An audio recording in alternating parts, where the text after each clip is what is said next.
Cyclone ఒక విపత్తు మన రాష్ట్రాన్ని అల్లకల్లోలం చేస్తుంటే 24 గంటలు సీఎం గారు, డిప్యూటీ సీఎం గారు లోకేష్ అన్న అక్కడ కంట్రోల్ రూమ్ లో కూర్చొని అధికారులను అప్రమత్తం చేస్తూ, లేకపోతే అక్కడ జనాలను, ప్రజలను అప్రమత్తం చేస్తూ ఫుల్ ప్రిపేర్డ్నెస్ తో ఉంటే సైక్లోన్ గురించి మరి నీ అపోజిషన్ లీడరు ఇప్పుడు వరకు ఒక్క ప్రెస్ మీట్ పెట్టలేదు.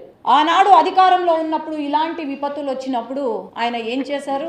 అంతా అయిపోయిన తర్వాత హెలికాప్టర్లో నవ్వుకుంటూ ఫోటోకి పోజులు ఇచ్చారే తప్ప ఇంకా వేరే ఏం చేయలేదు. కానీ ఇప్పుడు సీఎం గారు, నాయకులు, హోమ్ మినిస్టర్ గారు అందరూ కూడా సైక్లోన్ ఎఫెక్ట్స్ తగ్గించాలని, ఆఫ్టర్ ఎఫెక్ట్స్ కూడా ఎలా ఉంటుందో దానికి కూడా తయారవుతూ ఈరోజు చేస్తున్నారు. కానీ మీరేం చేస్తున్నారు? సైక్లోన్ ఇలాంటి విపత్తులు మళ్ళీ మళ్ళీ మన రాష్ట్రానికి రావాలి అని కోరుకుంటూ, అట్లాగే ఈ విపత్తు నాకు తెలిసి రేపు రోత ఛానల్లో ఏముంటుందో తెలుసా న్యూస్, నేను అది కూడా చెప్తా. ఈ సైక్లోన్ రాష్ట్ర ముఖ్యమంత్రి నారా చంద్రబాబు నాయుడు గారు వల్లే ఈ సైక్లోన్ వచ్చింది అని డిస్కషన్ పెడతారు. అది చూడండి, అదే జరిగేది.